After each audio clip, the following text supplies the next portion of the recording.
E aí, Dieter, beleza? Meu nome é Thiago Rosa e hoje eu vou te mostrar como usar as novas funcionalidades do Auto Layout para criar cards no seu design, beleza? Aqui a gente vai falar sobre ordem das camadas, espaçamento negativo, ordem de empilhamento dos elementos da tela, mudanças das opções de redimensionamento, controles de padding e posicionamento absoluto, que foi o que eu mais gostei de tudo. Aqui na timeline do vídeo tá organizadinho por capítulo, para você, se precisar voltar e assistir de novo, tá aqui já organizadinho, pra você não precisar assistir o vídeo todo. E já deixa um like aí e compartilha esse vídeo com algum brother seu que você sabe que tá precisando de um help de auto layout. Bora lá?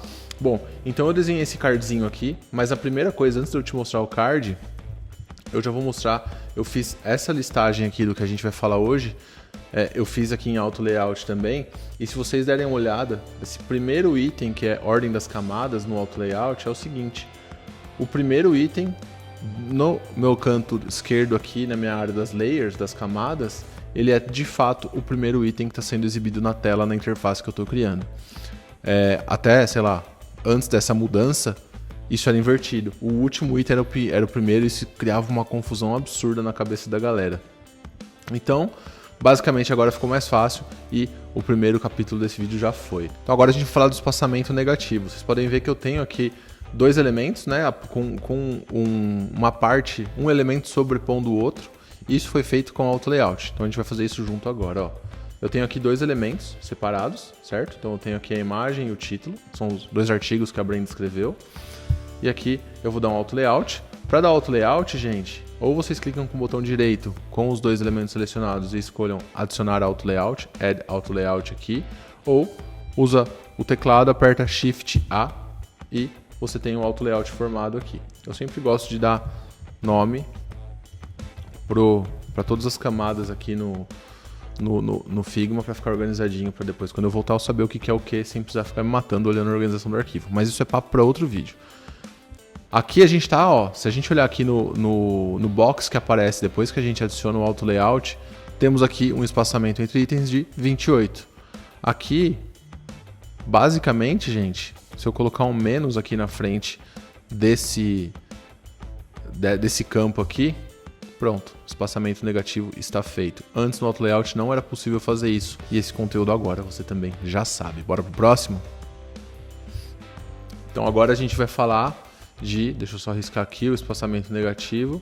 Agora a gente vai falar da ordem de empilhamento dos elementos da tela. Eu vou usar esse mesmo exemplo aqui, tá? Esse meu cardzinho aqui, ó, ele tá com espaçamento negativo, certo? Se eu quisesse que a foto ficasse por cima do texto, uma coisa que óbvio eu não vou querer, mas em algum caso de uso você possa querer, agora dá para fazer. É só clicar aqui nos três pontinhos que fica aqui no box do Auto Layout, no canto direito da sua tela. Esses três pontinhos significam layout avançado. E aqui a gente tem Canvas Stacking, que é basicamente o empilhamento da tela, vamos falar assim. E aqui eu estou marcado como último por cima, last on top. E aqui eu vou clicar no first on top, primeiro por cima. E assim a minha foto ficou por cima do meu texto. Óbvio que nesse caso do card que eu estou mostrando para vocês, não faz sentido a gente deixar o texto atrás da foto.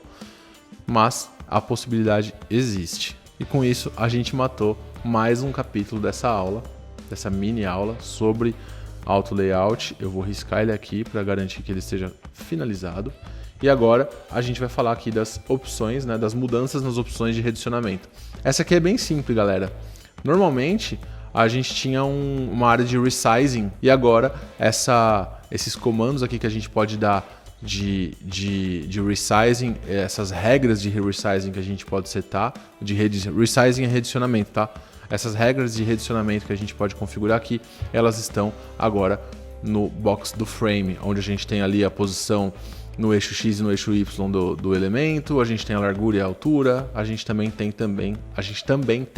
se a largura é fixa ou se ela é um hug contents, ou ela pode ser também um preencher o container. Se eu clicar nesse daqui, por exemplo, ou se eu clicar no Auto Layout que está dentro de um Auto Layout, eu vou ter uma opção aqui, terceira, preencher o container, né, o fill container, dentro aqui nessa seleção de opções.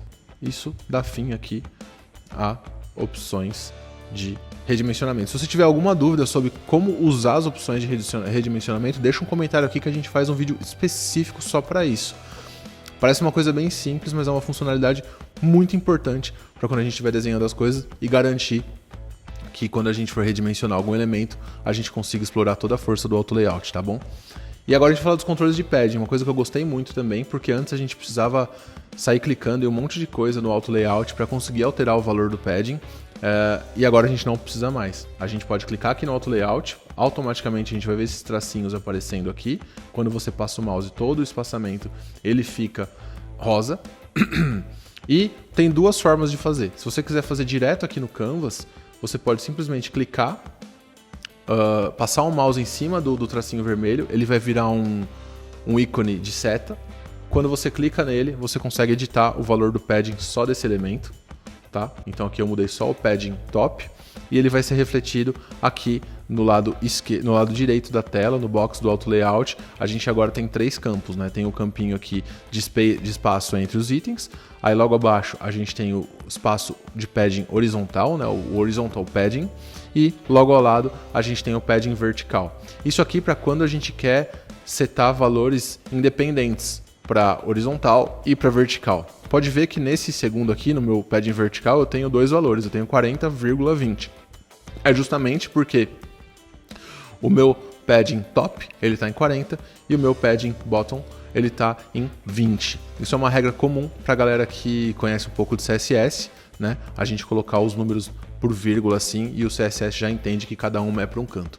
Se vocês quiserem ter todos os cantos, todos os paddings independentes, é só clicar aqui nesse íconezinho de paddings independentes e setar o valor de cada um deles. Tem os comandos de teclado para você não precisar digitar as coisas. Você pode clicar o Alt ou o Option, né? Alt se você tiver no PC e o Option se você tiver no Mac. Quando você clica, pode ver que ele acende o padding de baixo também, né? Então se eu clicar aqui no padding top e apertar o Alt, ele vai mudar também o padding bottom. Se eu tiver em um dos lados, ele vai mudar o outro lado também. Então aqui eu consigo fazer uma mudança de padding tanto de largura quanto de altura, tá?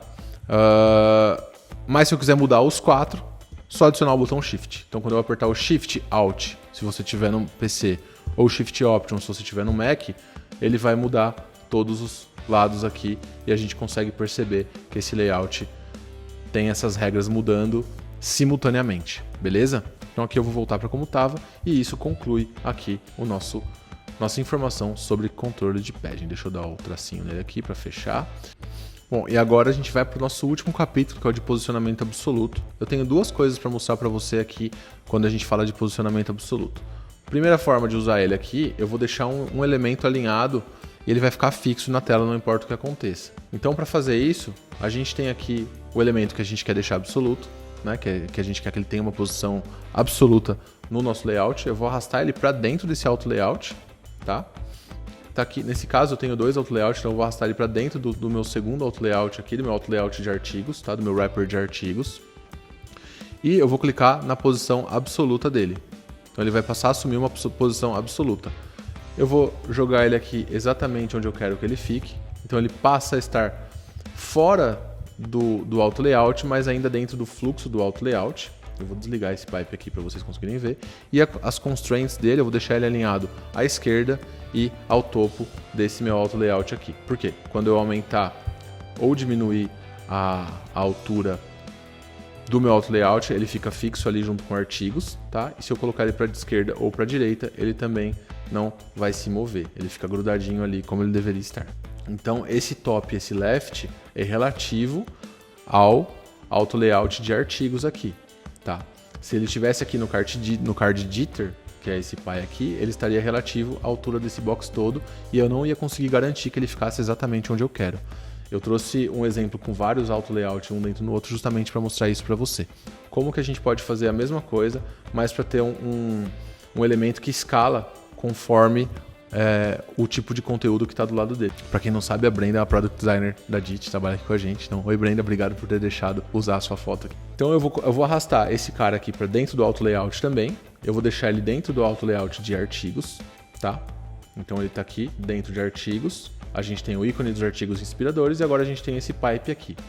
Por enquanto, esse pipe está dentro do fluxo do auto layout. Então, se eu começar a mover ele por aqui, vocês vão ver que ele vai subir ou descer dentro do box de artigos, beleza? Eu vou setar ele agora como posição absoluta. Vou trazer ele para a posição que eu quero que ele fique. Então, vou posicionar ele direitinho aqui, onde ele estava. Eu vou deixar ele abaixo do pipe de ícone de artigos inspiradores e vou ajustar aqui o posicionamento dele para ele bater com o finalzinho aqui desse artigo. Nos constraints dele eu vou deixar left e aqui eu vou deixar top and bottom para ele crescer para cima e para baixo. E aí quando eu tiver mais artigos aqui, não importa até onde esse card vá, essa minha linha ela cresce junto e ela fica aqui no posicionamento certinho que eu escolhi. Legal, né? E caso eu não tenha nenhum artigo, ela também some, ela não aparece porque ela fica escondida atrás aqui embaixo dessa luzinha. Lógico que provavelmente se não tivesse artigos não teríamos aqui um título de artigo, mas só em caráter de exemplo aqui para você. Legal? E com isso a gente finaliza o capítulo de posicionamento absoluto e também o nosso vídeo. Então, se você curtiu esse vídeo aqui, curtinho, pílula, deixa seu like. Se você tem um caso de uso interessante, deixa seu comentário aqui, conta como que você usou essa nova funcionalidade, como que isso facilitou a sua vida. E se tem alguma coisa aqui que você queria que a gente entrasse mais no detalhe no conteúdo. Beleza? Brigadão, tamo junto e até a próxima.